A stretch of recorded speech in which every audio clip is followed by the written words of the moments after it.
Hi student, ಎಲ್ಲರಿಗೂ ನಮಸ್ಕಾರ. Welcome to the Statecraft IS Academy. This is the continuation part of the CDS previous year question paper 2025. Okay. Last 2 ವಿಡಿಯೋಸ್ದಲ್ಲಿ ನಾವು science and technology part ಅನ್ನ ನೋಡಿದೀವಿ ಅಲ್ವಾ. ಇವಾಗ ಈ ವಿಡಿಯೋದಲ್ಲಿ ಜಿಯೋಗ್ರಫಿ ಸೆಕ್ಷನ್ ಇಂದ ಯಾವ ಕ್ವಶನ್ ಫಾರ್ಮೇಷನ್ ಆಗಿದೆ ಅಂತ ನೋಡೋಣ. ಓಕೆನಾ. ನಾನು ಹೇಳಿದಾಗೆ last science and tech video second video ಇದೆಯಲ್ಲ ಅದರಲ್ಲಿ ಈ ಕ್ವಶನ್ಸ್ CDS 2025 ಅಲ್ಲಿ ಫಾರ್ಮೇಷನ್ ಆಗಿದೆ. ಲ್ಯಾಕ್ಟೋಸ್ ಇಸ್ ಮೇಡ್ ಆಫ್ ಅಂತ ನಾನು ನಿಮ್ಗೆ ಹೇಳಿದ್ದೆ. ಈ ಕ್ವಶನ್ ತುಂಬಾ ಇಂಪಾರ್ಟೆಂಟ್, ಅಪ್ಕಮಿಂಗ್ ಎಕ್ಸಾಮ್ ಅಲ್ಲಿ ರಿಪೀಟ್ ಆಗೋ ಚಾನ್ಸಸ್ ಜಾಸ್ತಿ ಇರುತ್ತೆ. ತುಂಬಾ ಇಂಪಾರ್ಟೆಂಟ್ ಕ್ವಶನ್ ಅಂತ. ಈಗ ನಿನ್ನೆ ಮೋಟಾರ್ ವೆಹಿಕಲ್ಸ್ ಎಕ್ಸಾಮ್ ಏನಾಯ್ತಲ್ಲ, ಮೋಟಾರ್ ವೆಹಿಕಲ್ ಇನ್ಸ್ಪೆಕ್ಟರ್ ದಲ್ಲಿ ಸೇಮ್ ಕ್ವಶನ್ಸ್ ರಿಫ್ಲೆಕ್ಟ್ ಆಗಿದೆ ಅಲ್ವಾ. ಹೇಳ್ವಾ, this is the beauty of the previous year question paper. ನೀವು ಜಾಸ್ತಿ ಯಾವತ್ತು ಪ್ರೀವಿಯಸ್ ಇಯರ್ ಕ್ವಶನ್ ಪೇಪರ್ ನ ಸಾಲ್ವ್ ಮಾಡ್ತೀವಲ್ಲ, question directly or indirectly help ಆಗೇ ಆಗತ್ತೆ, ಬಂದೇ ಬರುತ್ತೆ. Because examiner have some theme.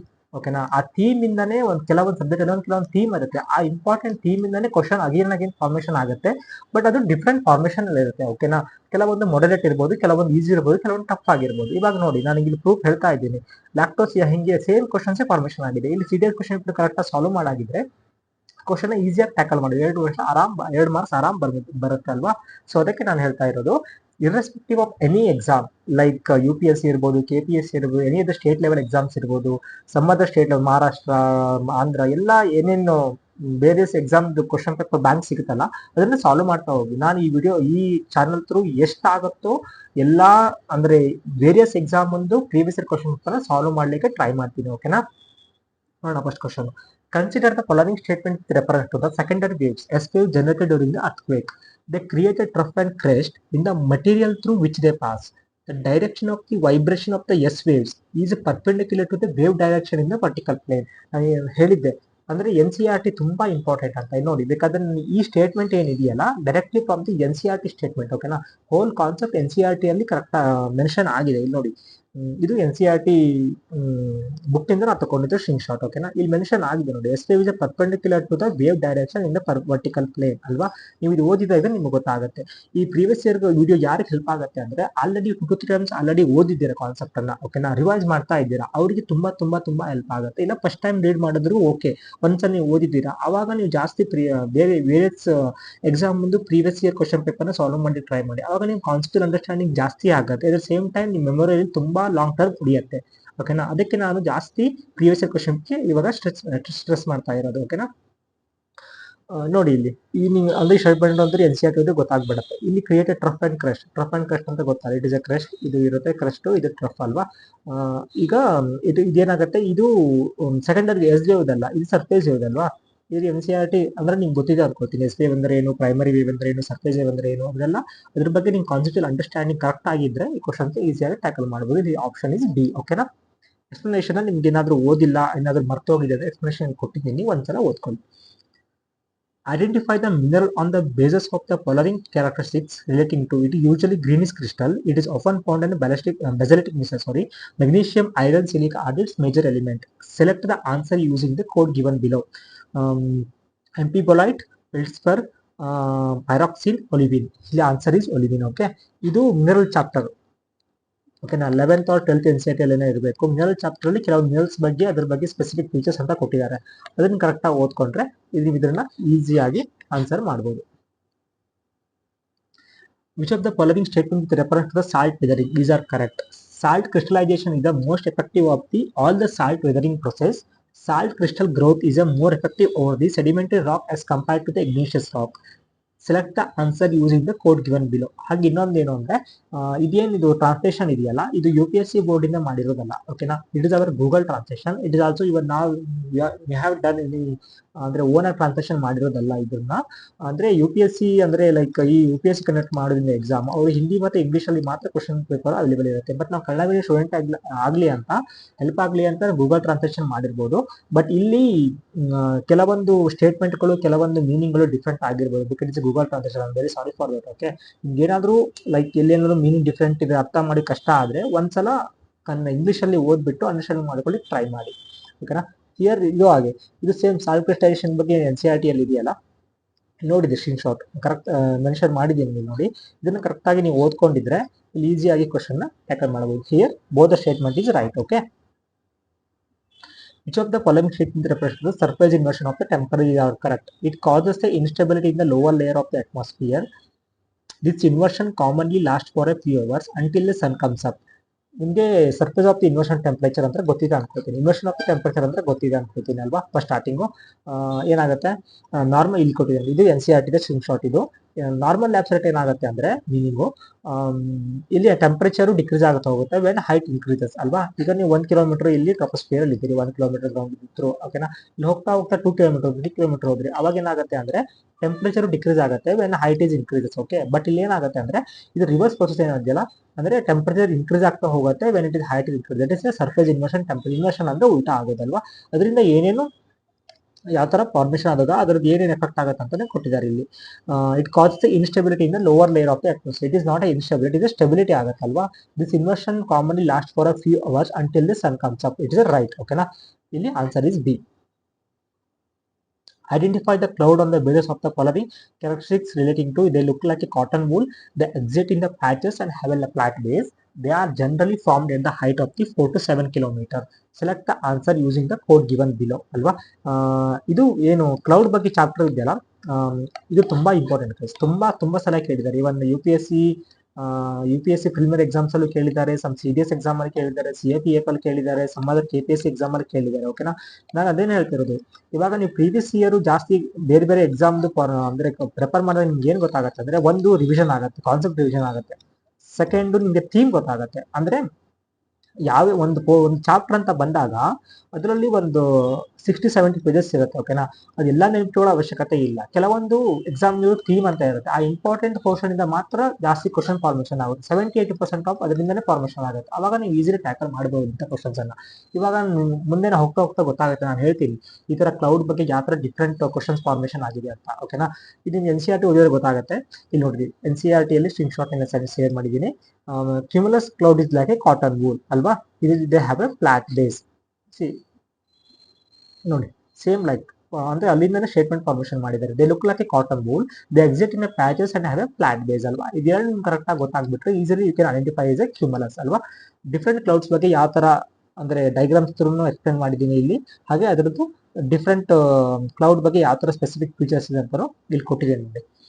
Identify the type of the climate on the basis of the following characteristics relating to temperature is high throughout the year, rainfall is a variable with a short wet season and a longer dry season. Climate of the Sudan and Paraguay is an example of this climate type. ಈಗ climate of the Sudan ಮತ್ತು Paraguay ಬಗ್ಗೆ ನೀವು ಕೇಳಿರ್ತೀರಲ್ವಾ, ಇದು ಕೂಡ N C R T mention ಆಗಿದೆ. ಬೇಕಾದ್ರೆ ನೀವು ಇಲ್ಲಿ ಪ್ರೂವ್ ನೋಡಬಹುದು. ಬೊಲಿವಿಯಾ ಪರಗ್ವೆ ಇದು South America, Sudan South America ಅಲ್ವಾ. ಇದು tropically wet and dry climate ಅಂತ N C R T mention ಆಗಿದೆ. ನೀವು ಕರೆಕ್ಟ್ ಆಗಿ ಅದನ್ನ ನೆನ್ಪಿಟ್ಕೊಂಡು ರಿವೈಸ್ ಮಾಡಿದ್ರೆ ನಿಮ್ಗೆ ಗೊತ್ತಾಗ್ಬಿಡುತ್ತೆ. ಇಲ್ಲಿ ಸ್ಟೇಟ್ಮೆಂಟ್ 3 ಗೊತ್ತಾಯ್ತು ಅಂದ್ರೆ ನಿಮ್ಗೆ easily you can answer is tropical wet and dry climate. ಅಂದ್ರೆ ಡಿಫ್ರೆಂಟ್ ಕ್ಲೈಮೇಟ್, ಇದು ತುಂಬಾ important topic, type of the climate. Okay, ತುಂಬಾ ಸಲ ಕೇಳಿದ್ದಾರೆ, ಎಲ್ಲ ಎಕ್ಸಾಮ್ಸ್ ಒಂದು ಕ್ವಶನ್ ಇದ್ದೇ ಇರ್ತಿದ್ರ ಬಗ್ಗೆ. ಓಕೆ, ನಾನು ಎಲ್ಲ ಕ್ಲೈಮೇಟ್ ಬಗ್ಗೆನೂ ಅಂದ್ರೆ ಅದ್ರ ಬಗ್ಗೆ ಏನೇನು ರೈನ್ಫಾಲು, ಟೆಂಪರೇಚರ್, ಎಲ್ಲೆಲ್ಲಿ ಜಿಯೋಗ್ರಫಿಕಲ್ ಮ್ಯಾಪ್ ಎಲ್ಲೆಲ್ಲಿ ಫೈಂಡ್ ಔಟ್ ಆಗುತ್ತೆ ಆ ಕ್ಲೈಮೇಟ್ ಎಲ್ಲ ನೆನ್ಪಿಟ್ಕೊಳ್ಳಿ. What is the current sequence of the following salts in the ascending order according to the presence in the sea water? ಇದು ಕೂಡ ಜಿಯೋಗ್ರಫಿಯಲ್ಲೇ ಬರುತ್ತೆ. ಸಿ ಸರ್ಫೇಸ್ ಟೆಂಪರೇಚರ್ ಅನ್ನೋ ಚಾಪ್ಟರ್ ಇದೆಯಲ್ಲ, ಲೈಕ್ ಅದರಲ್ಲಿ ಈ ತರ ಯಾವುದೇ ಅದು ಅಂದ್ರೆ ಸಾಲ್ಟ್ ವಾಟರ್ ಅಲ್ಲಿ ಇದಾಗ್ಲಿಕ್ಕೆ ಜಾಸ್ತಿ ಅಂದ್ರೆ ರೇಷಿಯೋ ಯಾವ್ದು ಜಾಸ್ತಿ ಇದೆ ಅಂತ ಇದ್ರಲ್ಲಿ ಕೊಟ್ಟಿದ್ದಾರೆ N C R T book ಅಲ್ಲಿ. ಓಕೆನಾ, ನಿಮ್ಗೆ ಗೊತ್ತಾಗ್ಬಿಡುತ್ತೆ ಇಲ್ಲಿ. ಇಟ್ ಇದೆ ಕ್ಯಾಲ್ಸಿಯಂ ಕಾರ್ಬೋನೇಟ್ ಇದೆ 0.01% ಇರಬೇಕು, ಕ್ಯಾಲ್ಸಿಯಂ ಸಲ್ಫೈಟ್ ಅಲ್ಲಿ ಅರೌಂಡ್ 2 to 3% ಇರಬೇಕು, ಮೆಗ್ನೀಷಿಯಂ ಕ್ಲೋರೈಡ್ ಅಲ್ಲಿ ಐ ಥಿಂಕ್ 10%, ಅಪ್ರಾಕ್ಸಿಮೇಟ್ಲಿ 10% ಇರಬೇಕು. So answer is 1, 2, 3. They ask ascending order, right, ಕಡಿಮೆಯಿಂದ ಜಾಸ್ತಿ ಇರೋದಲ್ವಾ. Which of the following statements refers to humus is or correct? It is a dark colored amorphous substance. Being a colloidal in nature, it serves as a reservoir of the nutrient. Select the answer using the code given below. ಓಕೆನಾ, ಅಂದ್ರೆ humus ಅಂದ್ರೆ ಏನು? Humus ಅಂದ್ರೆ Kannada medium ಅಲ್ಲಿ ಕೇಳಿರ್ತೀರಲ್ವಾ. It is a ನೆಲಗೊಬ್ಬರ.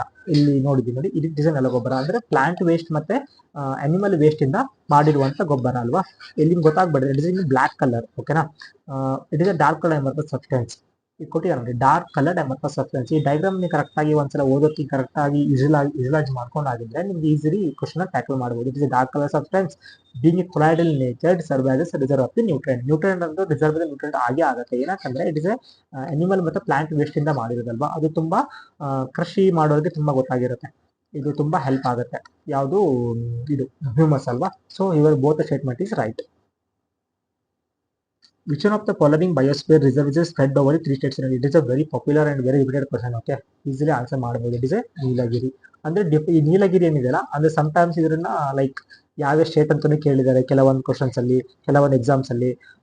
ಅಂದ್ರೆ ಯಾವ ಬಯೋಸ್ಫಿಯರ್ ಅಂದ್ರೆ ವೈಲ್ಡ್ ಲೈಫ್ ಸೆಂಚುರಿ ಇದೆ ನೀಲಗಿರಿ ಇದರಲ್ಲಿ, ಹಾಗೆ ಯಾವ್ದಾದ್ರು ನ್ಯಾಷನಲ್ ಪಾರ್ಕ್ ಇದೆ ಹಾಗೂ ಕೇಳಿದ್ದಾರೆ. ಅಂದ್ರೆ ಅದನ್ನೇ ಹೇಳ್ತೀನಿ, ಒಂದು ಕಾನ್ಸೆಪ್ಟ್ ನೀವು ತಗೊಂಡ್ರೆ ಅದು ಡಿಫ್ರೆಂಟ್ ಡೈಮೆನ್ಷನ್ ಅಲ್ಲಿ ನೀವು ಕವರ್ ಮಾಡ್ತಾ ಓದ್ತಾ ಹೋಗ್ಬೇಕು. ಅವಾಗ ಯಾವ ತರ ಕ್ವಶನ್ಸ್ ಫಾರ್ಮೇಶನ್ ಆಗ you can tackle that.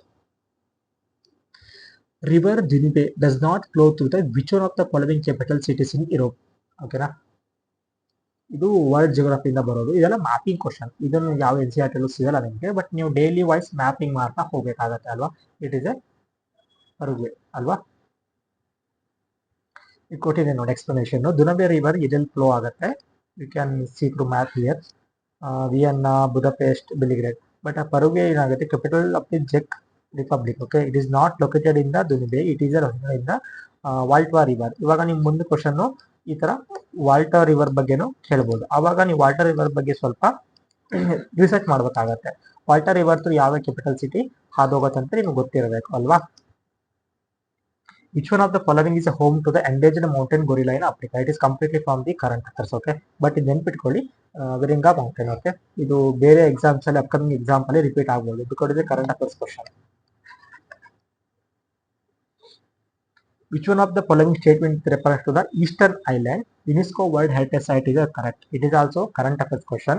Eastern Island ಬಗ್ಗೆ ನಿಮ್ಗೆ ಸ್ವಲ್ಪ ಐಡಿಯಾ ಇರಬೇಕು. ಇದು ಅಪ್ಕಮಿಂಗ್ ಎಕ್ಸಾಮ್ ಅಲ್ಲಿ ಈ ಕ್ವಶನ್ ರಿಫ್ಲೆಕ್ಟ್ ಆಗ್ಬೋದು directly indirectly. UNESCO world heritage site is correct, is correct ಅಲ್ವಾ. It is a part of the Polynesia group of island. It is a territory of the South American nation Chile. ಇದು correct answer ಯಾವುದು ಅಂತ ನಿಮಗೆ ಹೇಳ್ಬೇಕು ಇಲ್ಲಿ. ಈಗ ನಿಮ್ಗೆ ಇದು ಗೊತ್ತಿದೆ ಅನ್ಕೊಳ್ತೀನಿ. Important island of the Pacific ಇದೆ ಪೊಲಿನೇಷಿಯಾ ಅಂತ ಕರೀತಾರೆ. ಒಂದು ಮೆಲಿನೇಷಿಯಾ, ಒಂದು ಮೈಕ್ರೋನೇಷಿಯಾ. ಅಂದ್ರೆ ಆ ಇದರದಲ್ಲಿ ಡಿಫ್ರೆಂಟ್ ಐಲ್ಯಾಂಡ್ ಅಲ್ಲಿ ಫಾರ್ಮೇಶನ್ ಆಗಿದೆ ಅಲ್ವಾ. ಯಾವ ಐಲ್ಯಾಂಡ್ ಬರುತ್ತೆ ಅಂತ ನಿಮ್ಗೆ ಗೊತ್ತಿರಬೇಕು. ಇವಾಗ ಇಲ್ಲಿ ಕೇಳಿರೋದು ಯಾವುದು? Eastern island. ಈಸ್ಟರ್ನ್ ಏನಕ್ಕೆ ಕೇಳಿದಾರೆ ಅಂದ್ರೆ it is in current affairs. Okay, it is both statement is right. Explanation ಇದರಲ್ಲಿ ನಾನು ಏನು ಕಾನ್ಸೆಪ್ಟ್ ಇಲ್ಲ, ಏನೂ ಇಲ್ಲ, just geographical mapping. It is also factual. ಓಕೆನಾ, ಇದು ನೆನ್ಪಿಟ್ಕೊಳ್ಬೇಕಾಗಿರೋದು ನೀವು. Which of the following statements with reference to Jordan is or are correct? The country of the Jordan was created through British mandate after the World War I. It is a landlocked country. First statement ಸ್ವಲ್ಪ ವೇಗಿದೆ, ಸ್ವಲ್ಪ identify ಮಾಡೋದು ಕಷ್ಟ ಆಗುತ್ತೆ. But second usually you can, because ನೀವು ಈಗ constantly ಒಂದು 2 years ತಗೊಂಡು ಹೋದ್ರೆ ರಷ್ಯಾ, ಉಕ್ರೇನ್, ಸಿರಿಯಾ, ಇರಾನ್, ಇವಾಗ ಇಂಡಿಯಾ ಪಾಕಿಸ್ತಾನ್ ಇರ್ಬೋದು, ಅಫ್ಘಾನಿಸ್ತಾನ್ ಇರ್ಬೋದು, ಮಯನ್ಮಾರ್ ಇರ್ಬೋದು, ಜಾರ್ಡನ್ ಇರ್ಬೋದು, ಟರ್ಕಿ ಇರ್ಬೋದು. ಅದರಲ್ಲಿ ಅಂದ್ರೆ ಯಾವ ಸಿ ಬರುತ್ತೆ, ಯಾವ ಬೇಸ್ ಬರುತ್ತೆ, ಅದೆಲ್ಲ ನಿಮ್ಗೆ ಗೊತ್ತಿರಬೇಕು. ಅಂದ್ರೆ ಜಾರ್ಡನ್ ಯಾಕಂದ್ರೆ ತುಂಬಾ ಕರೆಂಟ್ ಅಫೇರ್ಸ್ ಇದೆ ರೀಸೆಂಟ್ ಆಗಿ, ಅದಕ್ಕೆ ಕ್ವಶನ್ ಫಾರ್ಮೇಶನ್ ಆಗಿದೆ. ಈಗ ನಿಮಗೆ ಅಪ್ಕಮಿಂಗ್ ಎಕ್ಸಾಮ್ ಅಲ್ಲಿ ರಷ್ಯಾ, ಉಕ್ರೇನ್ ಬಗ್ಗೆನೂ ಆಗ್ಬೋದು, ಇಲ್ಲ ಸಿರಿಯಾ ಬಗ್ಗೆನೂ ಕೇಳ್ಬೋದು, ಇಂಡಿಯಾ ಪಾಕಿಸ್ತಾನ ಕೆಲವೊಂದು ಲೈನ್ಸ್ ಬಗ್ಗೆ ಕೇಳ್ಬೋದು, ಕೆಲವೊಂದು ಬಾರ್ಡರ್ ಕಾನ್ಫ್ಲಿಕ್ಟ್ ಬಗ್ಗೆ ಕೇಳ್ಬೋದು, ಇಲ್ಲ ಹಿಮಾಲಯ ರಿವರ್ಸ್ ಬಗ್ಗೆ ಕೇಳ್ಬೋದು, ಹಿಮಾಲಯನ್ ಕೆಲವೊಂದು ಕಣಿವೆಗಳ ಬಗ್ಗೆ ಕೇಳ್ಬೋದು. ಸೊ ಅದಕ್ಕೆ ನೀವೆಲ್ಲ ಅವಾಗ ಒಂದು ದಿನ ಒಂದು 10 to 15 minutes ಜಿಯೋಗ್ರಫಿ ಮ್ಯಾಪ್ಗೆ ಜಾಸ್ತಿ ಇಂಪಾರ್ಟೆನ್ಸ್ ಕೊಡಬೇಕಾಗುತ್ತೆ. Because 2 to 3 questions geography map ಅಲ್ಲಿ ಬರೋ ಸಾಧ್ಯತೆ ಜಾಸ್ತಿ ಇದೆ ಇವಾಗ ಅಪ್ಕಮಿಂಗ್ ಎಕ್ಸಾಮ್ ಅಲ್ಲಿ. ಓಕೆನಾ, it is A land locked country ಅಲ್ಲ ಇದು. It is A like questions option 1 is right. Because land locked country ಯಾಕೆ ಇಲ್ಲ ಅಂದ್ರೆ ಇಲ್ಲಿ ನೀವು ನೋಡ್ಬೋದು, ಇಲ್ಲಿ ಡೆಡ್ ಸಿ ಮತ್ತೆ ಇಲ್ಲಿ ಕೆಲವೊಂದು ಸ್ಮಾಲ್ ಪೋರ್ಷನ್ ಅಲ್ಲಿ ಕಣಿವೆ ಓಪನ್ ಆಗಿದೆ ಇದಕ್ಕೆ. ಓಕೆನಾ, ಇಟ್ ಇಸ್ ಎ ಒಂದು ಸಿಗೆ ಬಾರ್ಡರ್ ಶೇರ್ ಆಗುತ್ತೆ. ಓಕೆನಾ, landlocked country, their small coastline along the Gulf of Aqua, providing access to the Red Sea. ಓಕೆನಾ, ಇದನ್ನು ಬಿಟ್ಕೊಳ್ಳಿ. Which one of the following places is situated close to the Pearl River estuary is Asia? ಇದು ಕೂಡ current affairs. Pearl River estuary. ಓಕೆನಾ, Pearl River estuary in Asia. It is a Hong Kong. ಇದು current affairs. ಈ questions directly ಆಗಿ reflect ಆಗೋದು ಜಾಸ್ತಿ ಇದೆ, ನೆನ್ಪಿಟ್ಕೊಳ್ಳಿ. Consider the following statement with regarding to Australia. Coral sea separate the Great Barrier Reef from the South Pacific. The Great Dividing Range extend from the Melbourne to Perth in Australia. ಇದು ನೀವು Australia map ಅನ್ನ correct ಆಗಿ ಗೊತ್ತಿದ್ರೆ ಇಲ್ಲಿ ನೋಡಿ, ಪರ್ತ್ ಇಲ್ಲಿ ಬರುತ್ತೆ western side ಅಲ್ಲಿ, ಮೆಲ್ಬೋರ್ನು ಇಲ್ಲಿ ಬರುತ್ತೆ. ಓಕೆನಾ, ಗ್ರೇಟ್ ಡಿವೈಡಿಂಗ್ ರೇಂಜ್ ಈ ಕಡೆ ಬರುತ್ತೆ. ಇಲ್ಲಿ ಕೊಟ್ಟಿದೆ ನೋಡಿ ಮ್ಯಾಪ್ ಅಲ್ಲಿ, it's A great dividing range. Okay, ಇಲ್ಲಿ ನಿಮ್ಗೆ ಗೊತ್ತಾಗುತ್ತೆ, ಮೆಲ್ಬೋರ್ನ್ ಇಲ್ಲಿ ಬರುತ್ತೆ, ಪರ್ತ್ ಇಲ್ಲಿ ಬರುತ್ತೆ. ಸೊ ಇಲ್ಲಿ ಸ್ಟೇಟ್ಮೆಂಟ್ ಏನು ಕೊಟ್ಟಿದೆ ನಿಮ್ಗೆ, ಇಲ್ಲಿ the great dividing range extend from the Melbourne to Perth. It is wrong ಅಲ್ವಾ, ಇಟ್ ಇಸ್ ನಾಟ್ ಪರ್ತ್ ಅಲ್ವಾ. ಸೊ ಆಪ್ಷನ್ 2 ಇಸ್ ರಾಂಗ್ ಆಯ್ತು. ಈಗ ನೆಕ್ಸ್ಟ್ ಎ ಮತ್ತೆ ಡಿ ಯಾವ್ದಾಗ್ಬೋದು. Coral sea separate the great barrier reef from the South Africa ಅಲ್ವಾ. ಈ coral reef ಬಗ್ಗೆ, coral sea ಬಗ್ಗೆ, ಆಸ್ಟ್ರೇಲಿಯಾ ಮ್ಯಾಪು ಇವೆಲ್ಲ ಅಪ್ಕಮಿಂಗ್ ಎಕ್ಸಾಮ್ ಅಲ್ಲಿ ತುಂಬಾ ಇಂಪಾರ್ಟೆಂಟ್ ಗೈಸ್. ನೋಡಿ ಕೋರಲ್ ಸಿ ಇಲ್ಲಿದೆ ಅಲ್ವಾ, ಇಟ್ ಇಸ್ ಎ ಡಿವೈಡ್ ಅಲ್ವಾ. Option 1 is right. Coral sea separate the great barrier reef from the South Pacific. ಇವೆಲ್ಲ ರಿಪೀಟ್ ಆಗೋ ಚಾನ್ಸ್ ಜಾಸ್ತಿ ಇದೆ, ನಾನು ಹೇಳ್ತಾ ಇದ್ದೀನಿ ಮುಂದಿನ ಎಕ್ಸಾಮ್ ಅಲ್ಲಿ. What is the current sequence of the following mountain ranges as one moves from the north toward the south. ಇದು ಹಾಗೆ, ಇದು same physical geography, Indian physical ಜಿಯೋಗ್ರಫಿಯಿಂದ ಕ್ವಶನ್ ಮಾಡಿರೋದಲ್ವಾ. ಇಲ್ಲಿ ಕೊಟ್ಟಿದ್ದೀನಿ ನೋಡಿ, ಕುನ್ನಲ್ ಮೌಂಟೇನ್ ಈ ಕಡೆ ಬರುತ್ತೆ, ಕಾರಕೋರಂ ಇಲ್ಲಿ, ಲಡಾಖ್ ಇಲ್ಲಿ, ಜಾಸ್ಕರ್ ಇಲ್ಲಿ ಅಲ್ವಾ. ನೀವು ಈಸಿಲಿ ಆನ್ಸರ್ ಮಾಡ್ಬೋದು ಇಲ್ಲಿ. ಯಾವುದು ಫಸ್ಟ್ ಒಂದು Kunlun first, second Karakoram, third Ladakh, next Zanskar. Option ಯಾವ್ದಂತ ನೋಡ್ಕೊಳ್ಳಿ. ಈಗ ಅಪ್ಕಮಿಂಗ್ ಎಕ್ಸಾಮ್ ಅಲ್ಲಿ ಇಂಡಿಯಾ ಪಾಕಿಸ್ತಾನ ತುಂಬಾ ಕಾನ್ಫ್ಲಿಕ್ಟ್ ಇರೋದ್ರಿಂದ ಇಂಡಸ್ ವಾಟರ್ ಟ್ರೀಟಿ ಇರ್ಬೋದು, ಅಥವಾ ಹಿಮಾಲಯನ್ ಬಗ್ಗೆ ಕೆಲವೊಂದು ಫಿಸಿಕಲ್ ಜಿಯೋಗ್ರಫಿ ಬಗ್ಗೆ ಇರ್ಬೋದು, ಹಿಮಾಲಯನ್ ರಿವರ್ ಬಗ್ಗೆ ಇರ್ಬೋದು, ಕೆಲವೊಂದು ಕಣಿವೆಗಳ ಬಗ್ಗೆ ಇರ್ಬೋದು.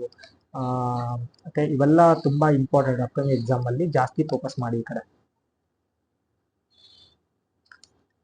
Which of the following statement with reference to the saline soil in India is are correct?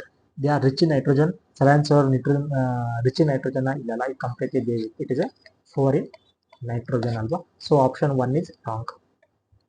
C ಮತ್ತೆ ರಾಂಗ್ ಆಯ್ತಲ್ವಾ. They are occur in arid and semi hydrogen. Is completely basic question guys. So option B is right. Salal power project, ಇದು upcoming exam ಅಲ್ಲಿ ತುಂಬಾ ತುಂಬಾ ತುಂಬಾ important guys. Stress ಮಾಡ್ತಾ ಇದ್ದೀನಿ, ಯಾಕಂದ್ರೆ ಇವಾಗ ಇಂಡಸ್ ವಾಟರ್ ಟ್ರೀಟಿ ಅಂದ್ರೆ ಲೈಕ್ ಇದು ಇಂಡಿಯಾ ಪಾಕಿಸ್ತಾನ ಮಧ್ಯೆ ತುಂಬಾ ಕಾನ್ಫ್ಲಿಕ್ಟ್ ಇರೋದ್ರಿಂದ ಇಂಡಸ್ ವಾಟರ್ ಟ್ರೀಟಿ ವಿತ್ಡ್ರಾ ಮಾಡ್ಕೊಂಡಿದ್ದಾರಲ್ವಾ ಇಂಡಿಯಾದವರು. ಸೊ ಅದಕ್ಕೆ ಇವಾಗ ಬೇರೆ ಬೇರೆ ಅಂದ್ರೆ ಏನ್ ಹಿಮಾಲಯನ್ ರಿವರ್ ಇದೆಯಲ್ಲ, ಅದೆಲ್ಲ ಹಿಮಾಲಯನ್ ರಿವರ್ಗೆ ಕೆಲವೊಂದು ಪವರ್ ಪ್ರಾಜೆಕ್ಟ್ ಇದೆ. ಅದು ಯಾವ್ಯಾವ ರಿವರ್ಗೆ ಬರುತ್ತೆ ಅಂತ ತುಂಬಾ ಕೇಳಿದ್ದಾರೆ. ಓಕೆನಾ, ಲಾಸ್ಟ್ ಅಂದ್ರೆ ಮೊದಲೇ 2018-17 ಅಲ್ಲೂ ಕೇಳಿದ್ದಾರೆ. ಇವಾಗ ತುಂಬಾ ಕರೆಂಟ್ ಅಫೇರ್ಸ್ ಇರೋದ್ರಿಂದ ಇವು ಅದ್ರ ಮೇಲೆ ಕ್ವಶನ್ ಫಾರ್ಮೇಶನ್ ಆಗೋ ಚಾನ್ಸಸ್ ಜಾಸ್ತಿ ಇರುತ್ತೆ. ಕೆಲವೊಂದು ರಿವರ್ಸ್ ನ ನಿಮ್ಗೆ ಆಪ್ಷನ್ ಕೊಟ್ಬಿಟ್ಟು ಅದು ಯಾವ ರಿವರ್ಗೆ ಯಾವ ಡ್ಯಾಮ್ ಯಾವ ರಿಲೇಟೆಡ್ ಪ್ರಾಜೆಕ್ಟ್ ಸ್ಯಾಂಕ್ಷನ್ ಆಗಿದೆ ಅಂತ ಕೇಳ್ತಾರೆ ನಿಮ್ಗೆ. ಇವಾಗ ಸಲಾಲ ಪವರ್ ಪ್ರಾಜೆಕ್ಟ್ ಬಂದ್ಬಿಟ್ಟು ಜೇನಮ ರಿವರ್ ಅಲ್ವಾ. ಜೇನಮ ರಿವರ್ಗೆ ಮತ್ತೆ ಯಾವ ಪ್ರಾಜೆಕ್ಟ್ ಇದೆ, ಒಂದು ದುಲಷ್ಟಿ ಡ್ಯಾಮ್ ಬಗ್ಗೆ, ಜೇನಮ್ ಡ್ಯಾಮ್ ಬಗ್ಗೆನೇ ಬರುತ್ತೆ. ರೆಟಲ್ ಡ್ಯಾಮ್ ಜೇನಮ್ ರಿಲೇಟೆಡ್ ಬರುತ್ತೆ. Kishan Ganga dam related to Jhelum. Okay, ಇಲ್ಲಿ ಯಾವ ಡ್ಯಾಮು ಯಾವ ರಿವರ್ಸ್ಗೆ ಆಗತ್ತೆ ಅಂತ ಕೊಟ್ಟಿದ್ದೀನಿ. ಇದನ್ನ ಒಂದ್ಸಲ ಪಾಸ್ ಮಾಡಿಕೊಂಡು ಒಂದ್ಸಲ ರಿವೈಸ್ ಮಾಡ್ಕೊಳ್ಳಿ. Which one of the following tributary of the Indus river does not originate in Himalaya? It is A Gilgit ಅಲ್ವಾ. ನಾನು ಹೇಳಿದ್ದೀನಲ್ವಾ ಆಲ್ರೆಡಿ UPSC ಅವರು, ಐ ಥಿಂಕ್ ಅವ್ರಿಗೆ ಕನ್ಸಿವ್ ಜೊತೆ ನನಗೆ ಗೊತ್ತಿಲ್ಲ, ಬಟ್ ಅವರು ಆಲ್ರೆಡಿ ಅವರು ಇಂಡಸ್ ಮತ್ತೆ Indus water treaty, India border Pakistan border ಬಗ್ಗೆ ಅದೆಲ್ಲ ಆಲ್ರೆಡಿ 2025 ಕೇಳಿಬಿಟ್ಟಿದ್ದಾರೆ. ಓಕೆನಾ, ಬಿಫೋರ್ ದಿಸ್ ಕಾನ್ಫ್ಲಿಕ್ಟ್. ಓಕೆನಾ, ಬಟ್ ಮುಂದೇನು ಈ ತರ ಅದ್ರ ಮೇಲೆ ಕ್ವಶನ್ ಫಾರ್ಮೇಶನ್ ಆಗೋ ಚಾನ್ಸಸ್ ಜಾಸ್ತಿ ಇರುತ್ತೆ, especially in KPSC examination. As per the annual report 23-24 of the Ministry of Mines, Government of India, which of the following are the major bauxite producing states in India? ಯಾವ್ದಿರ್ಬೋದು, Odisha and Jharkhand ಅಲ್ವಾ. ಇದು geography, basic geography. ಇಲ್ಲಿ ನಾನು mention ಮಾಡಿದ್ದೀನಿ ನೋಡಿ. Minerals ಅಲ್ಲಿ ಕೋಲ್ ಮತ್ತೆ ಗ್ರಾಫೈಟ್ ಯಾವ್ದು ಜಾಸ್ತಿ? ಫಸ್ಟ್ ಚೈನಾ, ಇಂಡಿಯಾದಲ್ಲಿ ಯಾವುದು? ಒಡಿಸ್ಸಾ. ಡೈಮಂಡ್ ಅಲ್ಲಿ ಯಾವುದು? ರಷ್ಯಾ. ಯಾವುದು ಫಸ್ಟ್ ಇನ್ ಇಂಡಿಯಾ? ಮಧ್ಯಪ್ರದೇಶ್. ಹಾಗೆ ಡಿಫ್ರೆಂಟ್ ಮಿನರಲ್ಸ್ ವರ್ಲ್ಡ್ ಅಲ್ಲಿ ಯಾವ್ದು ಫಸ್ಟ್, ಇಂಡಿಯಾ ಸ್ಟೇಟ್ ಅಲ್ಲಿ ಯಾವ್ದು ಫಸ್ಟ್, ಇದು ನಿಮಗೆ ಗೊತ್ತಾಗ್ಬಿಟ್ರೆ easily we can tackle this question. ಹೇಳಿದ್ವಾ, Indus water treaty already 2025 UPSC ಕೇಳಿಬಿಟ್ಟಿದ್ದಾರೆ ನೋಡಿ. Which of the following statement about the Indus water treaty is are correct? The term eastern river means the Sutlej, Beas and Ravi taken together. The term western rivers means the Indus, Jhelum and ಚೇರಂ taken together. Okay, both the statement is right. Okay, ಇದು concept clarity ಇರಬೇಕು. ನೀವು ಈ reverse ಬಗ್ಗೆ ಎಲ್ಲ ಓದಬೇಕಿದ್ರೆ mapping ಅಂತ ನಿಮ್ಗೆ ಪಕ್ಕ ಇರಲೇಬೇಕು ಆ ಕ್ಲಾಸು. ಅದನ್ನ ತಗೊಂಡು ಯಾವ್ಯಾವ ರಿವರ್ಸ್ ಈಸ್ಟರ್ನ್, ವೆಸ್ಟರ್ನ್, ಅಥವಾ ಅದ್ರದ್ದು ಟ್ರಿಬ್ಯೂಟರಿ ಯಾವುದು, ಅದ್ರ ಮಧ್ಯೆ ಯಾವ್ಯಾವ್ದು ಇಂಪಾರ್ಟೆಂಟ್ ಸಿಟಿ ಹಾದೋಗುತ್ತೆ, ಅದ್ರ ಇಂಪಾರ್ಟೆಂಟ್ ಮಧ್ಯೆ ಯಾವ್ಯಾವ ಕಣಿವೆಗಳಿದೆ, ಯಾವ ಸ್ಟೇಟ್ ಜೊತೆ ಬಾರ್ಡರ್ ಮಾಡುತ್ತೆ, ಅವೆಲ್ಲ ನೀವು ಮಲ್ಟಿ ಡೈಮೆನ್ಷನ್ ಓದಬೇಕಾಗುತ್ತೆ. Indus water treaty upcoming exam ಅಲ್ಲಿ ತುಂಬಾ ತುಂಬಾ ತುಂಬಾ important. Even Indus water treaty ಬಗ್ಗೆ ಕೇಳದೇ ಇದ್ರು ಅದ್ರ ರಿಲೇಟೆಡ್ ರಿವರ್ಸ್ ಬಗ್ಗೆನೂ ಕೇಳ್ಬೋದು. ಓಕೆನಾ, ಇಂಡಸ್ ವಾಟರ್ ಟ್ರೀಟಿ ಏನು ಇದೆಯಲ್ಲ 6 ರಿವರ್ಸ್, ಅದ್ರ ಬಗ್ಗೆ ಕೇಳೋದು ಅದೊಂದು ಜಾಸ್ತಿ ಇರುತ್ತೆ. Who of the following was responsible for the demarcating the border between the India and the Pakistan during the partition in 1947? It is completely Kairal Radcliffe. ಇದು ಹಿಸ್ಟ್ರಿಯಲ್ಲಿ ಕೇಳಿರ್ತೀರಾ, ಹಾಗೆ ಜಿಯೋಗ್ರಫಿಯಲ್ಲೂ ಕೇಳಿರ್ತೀರಾ. ಈ ಅಪ್ಕಮಿಂಗ್ ಎಕ್ಸಾಮಲ್ಲೂ ಕೇಳೋದು ಜಾಸ್ತಿ ಇದ್ರ ಮೇಲೆ. ಹಾಗೆ ಮೆಕ್ಮೋಹನ್ ಲೈನ್ಸ್ ಅಂದರೆ ಏನು, ಡುರಾಂಡ್ ಲೈನ್ಸ್ ಅಂದರೆ ಯಾವ್ಯಾವ ಇದ್ರ ಬಗ್ಗೆ ಕಂಟ್ರಿ ಮೇಲೆ ಬಾರ್ಡ್ರ್ ಬರುತ್ತೆ, ಹಾಗೆ ಡಿಫ್ರೆಂಟ್ ಬಾರ್ಡ್ರ್ ಕಾನ್ಫ್ಲಿಕ್ಟ್ ಇರೋದು ಯಾವ್ಯಾವುದು ಸ್ಟೇಟ್ಸ್ ಇದೆಯಲ್ಲ ಇಂಡಿಯಾ ಜೊತೆಗೆ, ಅದೆಲ್ಲ ಮ್ಯಾಪಿಂಗ್ ಮಾಡಿಕೊಂಡು ಕರೆಕ್ಟಾಗಿ ನೆನ್ಪಿಟ್ಕೊಳ್ಳಿ. Which of the following countries does not share it's territorial boundary with Ukraine. ಹಾಗೆ ನೋಡಿ UPSC ನೋಡಿ, ಇದು UPSC 2023 ಪ್ರಿಲಿಮಿನರಿಯಲ್ಲೂ ಕೇಳಿದ್ದಾರೆ. ಉಕ್ರೇನ್ ಜೊತೆ ಯಾವ್ದಾದ್ರು ಬಾರ್ಡರ್ ಇದೆ ಅಂತ. ಇವಾಗ 2025 ಅಗೇನ್ ಕೇಳಿದ್ದಾರೆ. ನಾನು ಹೇಳಿದ್ದಲ್ಲ, ಎನಿ ಕಾಂಪಿಟೇಟಿವ್ ಎಕ್ಸಾಮ್ ಕಂಡಕ್ಟ್ ಮಾಡುವಂಥ ಬೋರ್ಡ್ ತಗೊಳ್ಳಿ, ಅವರಿಗೆ ಒಂದು ಇಂಪಾರ್ಟೆಂಟ್ ಟಾಪಿಕ್, ಇಂಪಾರ್ಟೆಂಟ್ ಏರಿಯಾ ಅಂತ ಇರುತ್ತೆ. ಆ ಏರಿಯಾ ಮೇಲೆ ಅವ್ರು ಜಾಸ್ತಿ 70-80% ಆಫ್ ಕ್ವಶನ್ ಆ ಏರಿಯಾದ ಮೇಲೆ ಬಂದಿರುತ್ತೆ. ಒಂದು 20% ಕ್ವಶನ್ ಮಾತ್ರ ನೀವು ಇದರಿಂದ ಟಾಪಿಕ್ಕಿಂದ ಫಾರ್ಮೇಷನ್ ಆಗಿರುತ್ತೆ. ಸೊ ಈ 70-80% ಆಫ್ ನೀವು ಕರೆಕ್ಟಾಗಿ ಟಾಪಿಕ್ನ ಕರೆಕ್ಟಾಗಿ ಅಂದರೆ ಚೆನ್ನಾಗಿ ಪ್ರಿಪೇರ್ ಆಗಿ ಹೋಗಿದ್ರೆ ನೀವು ಆಲ್ರೆಡಿ ಕ್ವಾಲಿಫೈ ಆಗೇ ಬಿಡ್ತೀವಿ ಯಾವುದೇ ಎಕ್ಸಾಮ್ ಆಗಲಿ. ಓಕೆನಾ. ಈ 20% ಆಫ್ ನ್ಯೂ ಟಾಪಿಕ್ಕು ಆಲ್ಮೋಸ್ಟ್ ಎಲ್ರಿಗೂ ಟಫ್ ಅನ್ಸುತ್ತೆ. ನ್ಯೂ ಕಮ್ಮರ್ ಇರ್ಬೋದು, 10 ವರ್ಷದಿಂದ ಪ್ರಿಪರೇಷನ್ ಇರ್ಬೋದು, ಡಸಂಟ್ ಮ್ಯಾಟರ್ ಎಟ್ ಆಲ್. ಇದು ಅಂದರೆ ಲೈಕ್ ಕೆಲವೊಬ್ಬರಿಗೆ ಅಟೆಂಡ್ ಮಾಡ್ಲಿಕ್ಕೆ ಕಷ್ಟ ಆಗುತ್ತೆ. ಬಟ್ ಏನು 70-80% ಆಫ್ ಹಳೆ ಟಾಪಿಕ್ ಏನು ಇರುತ್ತಲ್ಲ, ರಿಪೀಟೆಡ್ ಕ್ವಶನ್ಸು ಅಥವಾ ತುಂಬ ಇಂಪಾರ್ಟೆಂಟ್ ಟಾಪಿಕ್ಕು, ನೀವು ಇದರಲ್ಲಿ ಯಾವುದೇ ಕಾರಣಕ್ಕೂ 70-80% ಒಂದು 75% ಅಂತೂ ಅದು ಕ್ವಶನ್ಸನ್ನು ಕರೆಕ್ಟ್ ಮಾಡೋದಕ್ಕಾಗುತ್ತೆ. ಅಂದಾಗ ಮಾತ್ರ ನೀವು ಕ್ವಾಲಿಫೈ ಆಗೋದು ಜಾಸ್ತಿ ಇರುತ್ತೆ. ಇಲ್ಲಿ ಯಾವ್ದಿರ್ಬೋದು ನೋಡಿಟ್ಕೊಳ್ಳಿ, ಪೋಲೆಂಡ್, ರೊಮೇನಿಯಾ, ಲಿಥುವೇನಿಯಾ, ಪೋಲೆಂಡ್. ಇದು ತುಂಬ repeated question as well. Upcoming ಎಕ್ಸಾಮಲ್ಲೂ ರಿಪೀಟ್ ಆಗೋದು ಜಾಸ್ತಿ ಈ ಕ್ವಶನ್ಸ್. ಇದು ಕೊಟ್ಟಿದ್ದೀನಿ ನೋಡಿ. ಉಕ್ರೇನಲ್ಲಿ ಯಾವುದೇ ಬಾರ್ಡರ್ ಇದೆ, Russia, Belarus, Poland, Slovakia, Hungary, Romania ನೋಡಿ. ಅಂದರೆ ಇವಾಗ ರೀಸೆಂಟಾಗಿ ತುಂಬ ವರ್ಲ್ಡ್ ಜಿಯೋಗ್ರಫಿಯಲ್ಲಿ, ಇವನ್ ಜಿಯೋ ಪೊಲಿಟಿಕ್ಸಲ್ಲಿ ತುಂಬ ಕಂಟ್ರಿಗಳು ಕಾನ್ಫ್ಲಿಕ್ಟ್ ನಡೀತಾ ಇದ್ದಾರೆ ಮಧ್ಯ. ಓಕೆನಾ. ತುಂಬ ಇಂಪಾರ್ಟೆಂಟ್ ಅಂದರೆ Russia Ukraine, Israel Palestine, Iran, Syria, Turkey, Jordan, Egypt, Sudan, ಇವನ್ನ ಆಫ್ರಿಕನ್ ಕಂಟ್ರಿಯಲ್ಲೂ ಕಾಂಗೋ, ಇದ್ರ ಮಧ್ಯೆ ಎಲ್ಲ ಸಿವಿಲ್ ವಾರ್ ನಡೀತಾ ಇದೆಯಲ್ವಾ. ಹಾಗೆ ಚೈನಾ ಮಧ್ಯ, ತೈವಾನ್, ಇಂಡಿಯಾ ಪಾಕಿಸ್ತಾನ್, ಮಯನ್ಮಾರ್, ಬಾಂಗ್ಲಾ, ಈಗ ಪಾಕಿಸ್ತಾನ್ ಅಫ್ಘಾನಿಸ್ತಾನ್. ಇದೆಲ್ಲ ಇದರಲ್ಲಿ ಏನು ಜಾಸ್ತಿ ಸ್ಟ್ರೆಸ್ ಮಾಡೋ ಅವಶ್ಯಕತೆ ಇಲ್ಲ. ಡೈಲಿ 10-15 ಮಿನಿಟ್ಸ್ ಅಟ್ಲಾಸ್ ತಗೊಂಡು ಸುಮ್ಮನೆ ಕಣ್ಣಾಯಿಸಿ ಅಷ್ಟೇ, ಯಾವ್ದಾದ್ರು ಕಂಟ್ರಿ ಎಲ್ಲಿ ಬರುತ್ತೆ, ಅದ್ರ ಮಧ್ಯೆ ಯಾವ ಸಿಗಳಿದೆ, ಹಾಗೊಂದು ಮಾಡ್ಕೊಂಡ್ರೆ ನಿಮ್ಗೊಂದು ಐಡಿಯಾ ಬಂದ್ಬಿಡುತ್ತೆ. ಅದೇನು ಮಗಪ್ ಮಾಡ್ಬೇಕಂತಿಲ್ಲ. ಈ ನ್ಯೂಮಾನಿಕ್ಸು ಎಲ್ಲ ಮಾಡ್ಕೊಳ್ಳಿ, ಬಟ್ ಅದು ಎಷ್ಟೊಂದು ನ್ಯೂಮಾನಿಕ್ಸ್ ಮಾಡ್ಕೊಳ್ತೀರಾ, ತುಂಬ ನೆನ್ಪಿಟ್ಕೊಳ್ಳೋದು ಕಷ್ಟ ಆಗುತ್ತೆ. ಬಟ್ ಡೈಲಿ ನೀವು 10-15 ಮಿನಿಟ್ಸ್ ಜಿಯೋಗ್ರಫಿ ಮ್ಯಾಪ್ ನೋಡ್ತಾ ಹೋದ್ರೆ ನಿಮ್ಗೆ ಅದು ಎಕ್ಸಾಮಿನಲ್ಲಿ ಕೂತಾಗ ಎಲಿಮಿನೇಷನ್ ಮಾಡ್ಕೊಂಡು ಈಸಿಯಾಗಿ ಕ್ವಶನ್ನ ಟ್ಯಾಕಲ್ ಮಾಡಿಬಿಡ್ಬೋದು. ಓಕೆನಾ. ಇಡೀ ವರ್ಲ್ಡ್ ಜಿಯೋಗ್ರಫಿ ನೆನ್ಪಿಟ್ಕೊಳ್ಳೋ ಅವಶ್ಯಕತೆ ಇಲ್ಲ. ಕೆಲವೊಂದು ಏನು ಕರೆಂಟ್ ನ್ಯೂಸಲ್ಲಿ ಇರುತ್ತಲ್ಲ ಅಂಥ ಕಂಟ್ರಿಗಳನ್ನ ಜಾಸ್ತಿ ಸ್ಟ್ರೆಸ್ ಮಾಡಿ. ಓಕೆನಾ.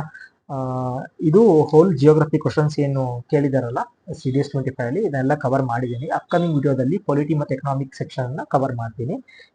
ನಿಮಗೆ ವಿಡಿಯೋಸ್ ಇಷ್ಟ ಆಗಿದೆ ಲೈಕ್ ಮಾಡಿ, ಸಬ್ಸ್ಕ್ರೈಬ್ ಆಗಿ. ಏನಾದರೂ ಡೌಟ್ ಇದ್ದರೆ ಕಮೆಂಟ್ ಹಾಕಿ, ಅಥವಾ ನಾನು ವಿಡಿಯೋದಲ್ಲಿ ಏನೋ ಇಂಪ್ರೂವ್ಮೆಂಟ್ ಮಾಡ್ಕೋಬೇಕಾದ್ರೂ ಇದ್ದರೆ ಅದನ್ನು ಕಮೆಂಟ್ ಮಾಡಿ. ಓಕೆನಾ. Thank you.